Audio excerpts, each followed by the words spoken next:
Asante king, who is wearing the Adwinasan. That is the name of the kente cloth he's wearing. Okay. And that symbolizes the end of thinking or the end of knowledge.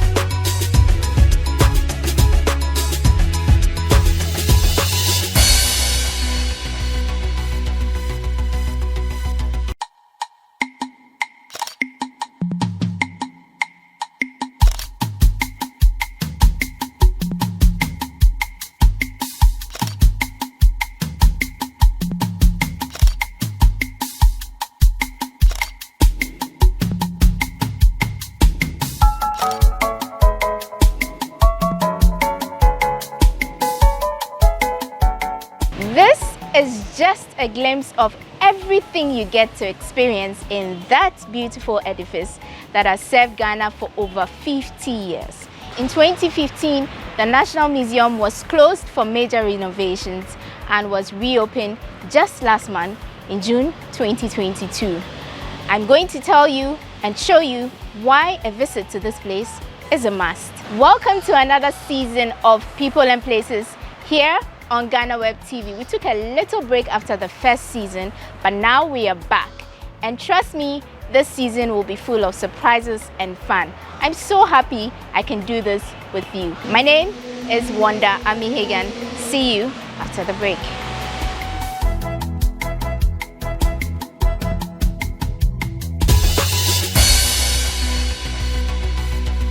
Welcome back from the break and thank you for staying with us. This is still People and Places right here on Ghanaweb TV. Like I told you before, we are taking a tour around the National Museum. And to help us do this, we have Samuel Amega Jr. Hello. The gentleman right beside me. He has been here for close to 10 years. And he's the Senior Museums and Monuments Education Officer. He's going to help us have a glimpse of what you'll be enjoying if you visit the National Museum. Hi. Hi. And thanks for having us in your beautiful place. Thank you very much. You're welcome to. Thank you so much. So what are we expecting to see today? Right, so inside the National Museum Gallery, you'll be seeing a lot of artifacts. And what I mean by artifacts has to do with objects of our creation, indigenous Ghanaian origin.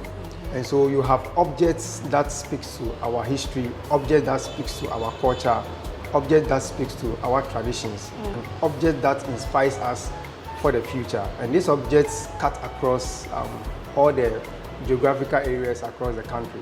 And so you have objects coming from the northern part of Ghana, the middle belt, as well as southern Ghana. So some of the regions have been represented here? Yes, most of the regions have been represented Right, here. right. So where are we starting from? Yeah, so we'll begin the tour from the right side.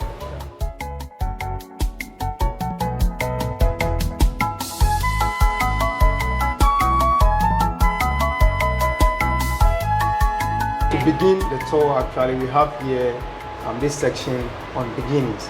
So with the beginnings, now, per archaeological evidence in Ghana, it's estimated that about 40,000 BC, there's evidence of people who might have lived here in this present location called Ghana. And so, but historically, what we know as the first people to have been here in this country are the Guans. So they were the first settlers here. Every other tribe or every other ethnic group actually migrated into this territory and met the Guans. And then the Guans are actually spread across the entire country. From the north, they form something like something similar to a question mark on the Ghana map.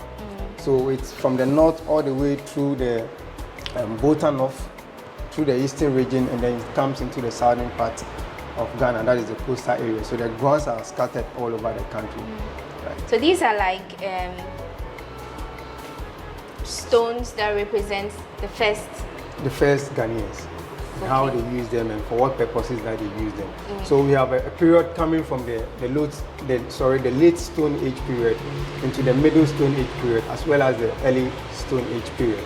Right. So you have these few objects here. Once you observe them, you see how sharp the edges look. And these were among the earliest ones used. That is the Achillean tool, and they were used for cutting. Yes, and the more cognition advanced, or the more advanced they became in their thinking, they created other stone tools that had a lot of precision, in terms of its cut and its shape. Okay. Yes. I'm interested. How were things like this, artifacts like this, found and brought here? Yes, they were actually excavated. So there are several places that are identified where excavation goes on to retell the past. Right. So from the Stone Age part of the museum. Yes. Where next are we going to? Yes. So it moves into the Trans-Saharan slave trade. So with the coming in of other ethnic groups into this territory and then interacting with the first Ghanaians, it evolved into a system where we had a barter trade where you could trade with people. Of course, everyone needed something for themselves, which others had, and then you might not have. So you needed to exchange with them to get what you want. And so beyond the barter trade with the first Ghanaians and even among the other ethnic groups, trade went beyond our territory, our modern day territory, into West Africa and even into the northern part of Africa. Okay. And so you had a lot of, kindly come this way. So this is a map showing some ancient towns and places we have in West Africa. Hausa towns mostly found in modern day Nigeria, Timbuktu, which is modern day Mali. So Ghana is also situated somewhere here. Okay. And there were some commodities that was commonly traded from Ghana with West African people, and then those commodities found their way also into Northern Africa. Three of the main ones are gold, we have kola nut, as well as salt. Now, kola nut was so much desired because it helped traders who went across the Saharan desert, to keep up with the dryness or the dry nature of that territory. This is also another map showing some very old, or so to speak, ancient towns across West Africa. And this will lead us into another very interesting part of our exhibition, which is on the ancient Ghana Empire or Kingdom, as well as the modern day Ghana. Sometimes people do confuse the ancient Ghana Empire with the modern day territory called Ghana. And these are two separate geographical areas. This was an empire, so to speak, that had existed between the 8th and then 12th century. But by around the 13th century, it was destroyed by a more superior, a more sophisticated empire, which is the Mali Empire. And so this territory has been absorbed. It was destroyed and now absorbed by modern day Mali.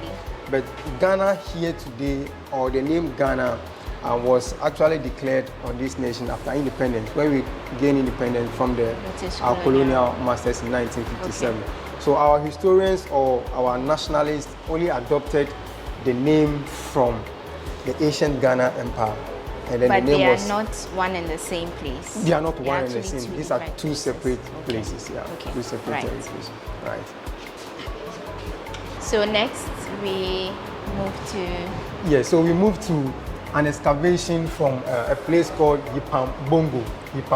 That is up there in the northern part of Ghana, upper east region. And these are excavations from the Komaland people or the Koma people. Now, these excavations have been dated to around 1200, some of them 1300, and some 1100. And it speaks to the society in which the objects were found. Now, these are all baked or glazed clay, terracotta, so we call it terracotta. Yeah. And that shows the level of civilization or the level of innovation, the level of sophistication that this society had at the time. Okay. At the time. So that's why we have. But what do some of these things symbolize? Yeah, some of them represent like animals from the community or the society. Others who are molded in a form for ritual purposes. Okay. Some for funerary objects. Okay. The one interesting thing about this particular Kumaland excavation has to do with the people, the Busa people, or the Kuma people, as well as the object. Now, when the archaeologists found the objects, it appears it's a little bit distinct from the people. And so the people, per their oral traditions and their history, don't really know how it came about or who had them. Okay. Because they were not the people that created this object, but these objects were found within that particular territory. Okay. Yes. But our historians, our archaeologists are still ongoing with their research to get the exact, progenitors to this particular object. Okay. And you realize that some of the objects have been indicated on it as confiscated. Yes, we are fighting, or there's a big war against illicit trafficking of cultural goods by antiquity thieves and then being sold on the international market. So the Ghana Museums, in collaboration with the Immigration Service and other partners, once we discover any person, with any cultural goods which is of national interest to us and it was not acquired legally, the objects have to be confiscated and brought to the National So Museum. some of these were actually confiscated? Some of these were actually confiscated from antiquity thieves. I see. So you can help us by, Spreading the word. spreading the word Sure. and telling people about some of Definitely. these objects. There's also a very interesting object here. Right up there, you see something like an image of a person who has something like wings. Yes, with something like cowrie shells on the neck. So within that society, culturally it's believed that we have spirits. And then among the spirits, we have bad spirits like witches or witchcraft. And so that is to depict witchcraft or the representation of witchcraft within that particular society. Yeah, that's why you have, and it's believed that witches fly at night. Yeah. I haven't seen one myself though. I don't know about you. Yeah, but it's a cultural belief which, it's very peculiar to the people. I see. Okay. Well, we would want to hold on. How many more areas or demarcations of the gallery do we have right before we take the break? Yes, we are actually not done with the beginnings. We are still on the beginnings. We are yet to move to the state formation. Afterwards, we'll go to kingdoms, and then the final section will be on the nation after independence. So you heard from Junior, there's more, there are more areas to explore here in the gallery at the National Museum. We want you to experience the whole thing for yourself. We'll just show you some pictures, more pictures about the beginning category after the break, and then we'll move to the other divisions where he'll tell us more about some of the artifacts and the various things we have here at the museum. But this is still People and Places. We are taking a short break. Enam will bring us facts about Ghana. We'll be right back.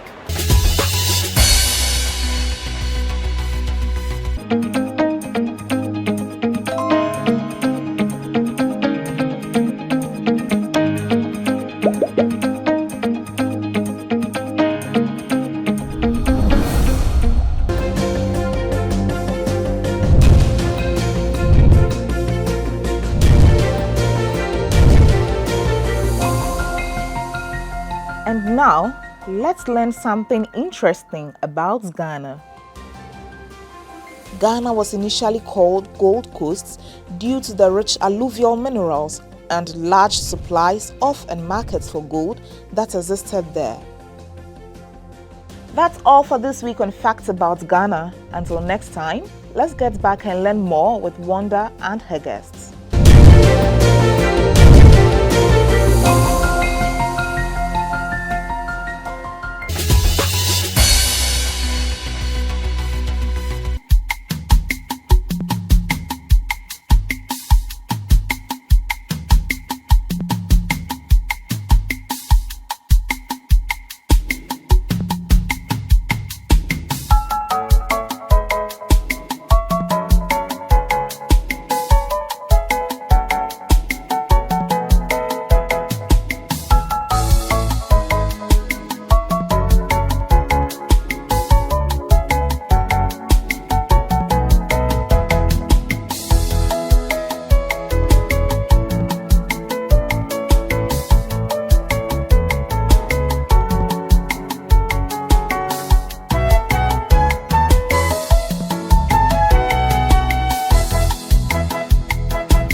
Thank you for staying with us.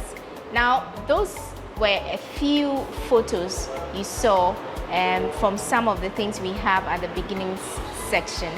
Now we are moving to the state formation section, and then we'll move to other sections in the gallery. So Samuel, Yes. what do we have here?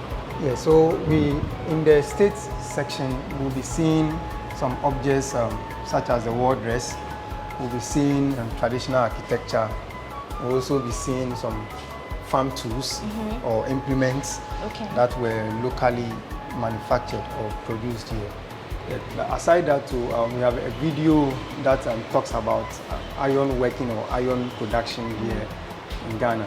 It will amaze you to know that by the first millennia AD, iron was already discovered here in Ghana. Okay. In places like Bego, Bono Manso, and as well as Daboya. These are places that iron was first discovered.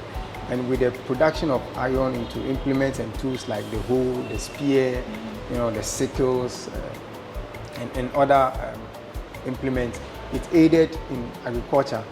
So the more iron you had, the more farming you could do. And then once you have a lot of weapons, the more hunting you could do and the more game you could kill. Okay. It also helped craftsmen in working their crafts.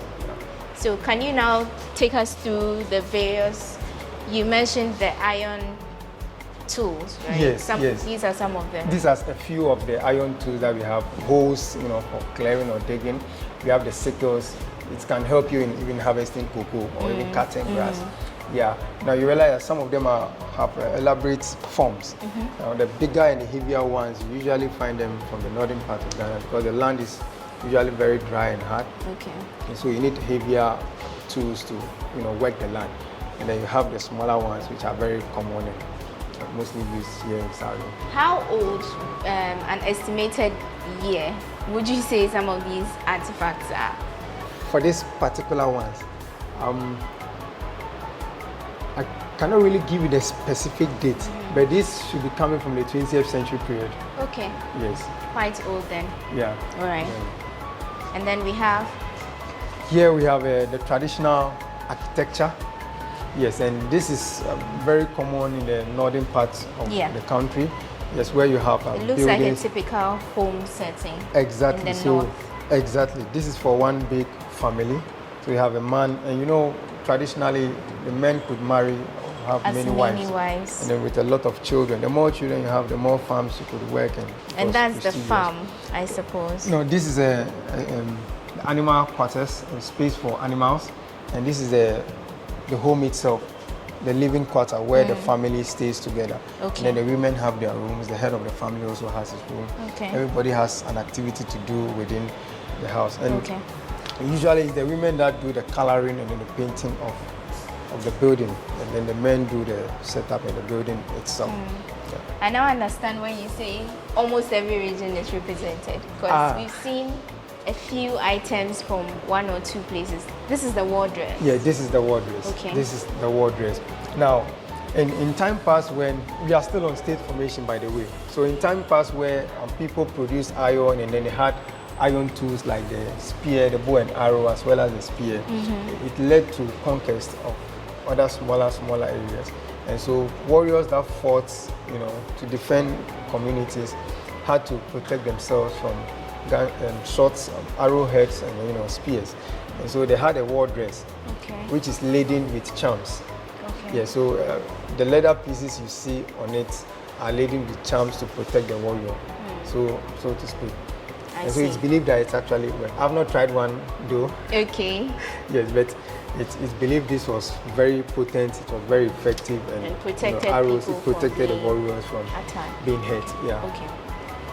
But you see the difference between the two. Some of them have more of these. More of the leather pieces, but the same function actually. Okay. Same function. Okay. Yeah. So the idea is the charms that is laden in the dress, in the costume, is what protects you, and not just the costume itself, and not just the leather. Of course, iron and arrowheads will go pierce through this leather at easily. any point. Right. Okay. And then we have. Yeah. So before we move to this, over here we have the the weapons. bows. Yeah, and the bow and arrow, the you spear, and the guns. Yeah. Right. And then this brings us into clan system or the clans, but this specifically is for the Fantis. Yes, so the Fantis, you know, every family here in Ghana belongs to a bigger family, which is the clans. And all clans are usually represented with different symbols or totems. And so specifically for the Fantis, we have this here. Okay. You see the Adriana, you have a dog representing them. And sometimes, it's often said that you are not supposed to eat any animal that represents you or it's your totem. Otherwise, something evil might happen to you. And aside that, too, the totems kind of reflect their character traits or the characteristics of the people. I see. So, like, you know, for the dog, how very loyal a dog is, it shows loyalty. You know, for a parrot, that shows eloquence. You know, the parrot talks a lot. Yeah. And then you are very persuasive. You have the crow for integrity. You know, the bretio, that is for the leopard. That shows a lot of bravery, a lot of boldness, courage as well. But there are several of them representing different. Right. And these flags, what do they represent? Right. So these flags here are for the warriors, the Asafo groups that we have here. And you know, in time past where wars were fought, you needed a warriors organization to protect the chief as well as the community and the people. And so it's popularly called Asafo, especially among the coastal areas. So these flags represented each unit the or each Asafo, you mean group. the people who usually paint their bodies? Yeah, of course, they have this scarifications, they have a lot of paintings, they have a lot of sketches on themselves. I needed to be sure what Asafo you were talking about. Yes, the same people, the same people. That is so to portray some fierceness and they hold a flag, you know, before if it's any warfare they have to go out for. And if it's a celebration of, now we don't have wars like it used to be in the past. So when festivals are being celebrated, to show their essence still, you know, and their relevance still to the chieftaincy, they have their flags, you know, and then you have the group itself. So these two represent the Ashantis? No, these are for Fanti areas. Okay. These are from the Fanti areas, so like the Chiman and some other places. Right, okay. We are still at the state formation section, right? Still on state formation. So that brings us into kingdoms. So once we come here, we are into kingdoms. Yes. Now, so for a representation of the kingdom, we are portraying here a traditional chief, particularly from southern part of Ghana. This could be an Asante king or chief. And then we have the queen or queen mother also seated or flanked by him. Yeah, so, you know, beyond the state, those that had a lot of guns, a lot of weapons, were able to conquer other smaller territories and then had some very huge kingdoms or authority in terms of land mass. And so this king here is colorfully dressed in his kente fabric. So let's use this for an Asante king who is wearing the Adwinasan. That is the name of the kente cloth he's wearing. Okay. And that symbolizes the end of thinking or the end of knowledge, the end of the mind, literally. Yeah, so the idea is that the king must... Adwinasan. So the idea is that the king must wear the most prized, the most cherished, the most complicated and the most beautiful, elegant fabric at all times compared to other sub-chiefs. Okay. Yeah, so that is the idea for the paramount chief. Have you always had this structure here? I mean, before the museum was closed down and renovated and reopened. Yeah, so we didn't used to have this. But to create, you know, that visitor experience, to enhance our narrative, we decided to have this represented fully here. Okay. Yes. Right. So that people can actually relate more with it. This is absolutely beautiful. Our folks who have never visited any festival or haven't seen any cultural area during any festival, once you visit the National Gallery, you can have a visual impression about how our chiefs are seated, you know, and our queens as well during any Deba or festival. These are, just to be sure, these are Ashanti representations, right? Yes. Okay. Yes. Right. And there's also a photograph here that is depicting how a chief or a king is carried into in a palanquin. Yes, in a palanquin into A festival or a ceremony. ceremony or any occasion. Okay. So usually they don't have to walk in. They are carried. Very cherished. They have to be carried shoulder high Okay. before they are brought in. Right. The queen mothers or the queens are also carried. That's a depiction right there. But that's a smaller stool Yes. or chair compared to the that chair. of the king. Yeah. So we saw a representation on the architecture from the northern part, and then we have this for southern Ghana, but specifically this is for the Asantes. Okay. We call them the Asante traditional buildings. Okay. Yeah. So formerly these were the homes of the nobility, the chiefs or kings, noblemen, the affluent and royals, and, Okay. as well as the priests, the traditional priests and priestesses. Okay. Yeah, so about 10 of these are scattered all throughout the Ashanti region, Besiasi and some other places. You still find these buildings there, and it's actually under the protection of the Ghana Museums and Monuments Board. These are all world listed heritage sites. Okay. Yeah, so anyone can visit at any point in time. Okay. Right. Wow. Okay, so we're almost skipping this. So that is the traditional weaving loom. So this is where the kente cloth or fabric is Comes produced from. from. Usually the kente is woven in small strips, about maybe 4 inches by 12, and then you have these small strips or pieces joined together to produce A the pattern. bigger kente cloth. Right. So how much more do we have under this section? Yeah, this is like the very last, almost Okay. the very last. Okay. And we'll talk about the kitchen and then we'll be done. Yeah, so this is for our northern brothers and sisters. Chiefs. This is for a northern chief.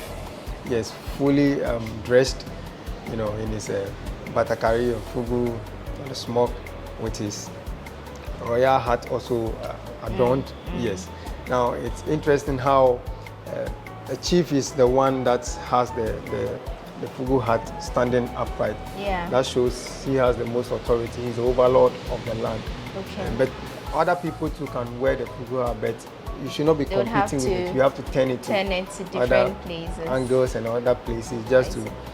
represent other ideas. Okay. Yeah, aside Okay. what the chief, has his representing. Right. I Sometimes like when this. it goes to the back this way, if you go to the back, you see people folding to the back, like to forget about the past. Let's keep our focus mostly on the future. It can go to the side, to the right side or to the left side. That symbolizes peace. I'm actually smiling because we Yeah. have an episode where we visited a smoke making site, and the guy explained Yes, the brilliant. whole Yes. shifting and then the various positions of the Positions, smoke right. Okay. and then what they mean. The main. Okay, Yeah, that's yeah. interesting. It's You can actually share good that to video with the see. museum actually. We have here the Ikiaba doors, which the Ashantis usually have the one with the circular head and a flat body. This is a representation of beauty. Fantis have the one with a flat head. Other ethnic groups also have theirs. Yes. Yes. Now, in the past, it was believed that women who could not have children or those who struggled with barrenness would usually, visit a shrine, a priest or priestess. You would pour out your heart to them, and then you'll be given a doll to care for like a baby. In the process of doing that, you trust and believe in your gods, and then you are also giving your baby. So that's for fertility. That is for fertility. So this is our fertility doll, Okay. popularly called the Ekiabados among the Akan community here. Right. And so once a baby is born, it goes through the naming ceremony. Yes, and this is also very celebrated. Any newborn child is welcome into the world. You are welcome to the family, you are welcome to the community. You are also welcome and presented to our ancestors during the naming ceremony. When a child also matures, especially the ladies, you get to puberty and you are a young adult, you are ready for marriage. There's a special occasion. This depot is for the Ghanaweb, where the lady is trained, into womanhood. You are cultured, you are nurtured into all the nitty-gritties about being a female, how to take care of your home, yourself, your family, your husband, and even your business and so many other things. And then after marriage, you have your children, the time comes when you die, Rites of and then passage. you move into the land of the ancestors, or you move into the other side of life. Yes. And then funerals are performed. Funerals so are basically, this performed section as well, sure. is supposed to give you like a brief history, or like it's supposed to take you through the various stages of life. Yes. Okay. All right. Which is celebrated or commemorated here in Ghana. Yeah, and these are actually terracotta figurines for burial, burial of our chiefs, particularly in the Akan areas. And that is the Egusia Kurua, which is usually used in containing potions or concoction that is used ritual cleansing of the dead chief or the body of the chief before eventually is buried. So this will become servant in a grave and in the land of the ancestors. So it accompanies the dead body, and then it's believed that once a king, always a king, or once a chief, always a chief. So you need to be served in the next world that you find yourself. So this will become servant to the king in the next world. Okay. There's so much to see, so many photos, so many artifacts, and so much history here at the gallery at the National Museum here in Accra. So we want to wrap up this episode, but we'll explore much more in the next episode with Samuel. Samuel, thank you for doing this with us. You're welcome. This is People and Places. I am Wonder Ami Hagan, and I did this with Samuel Amegan Jr. See you next time.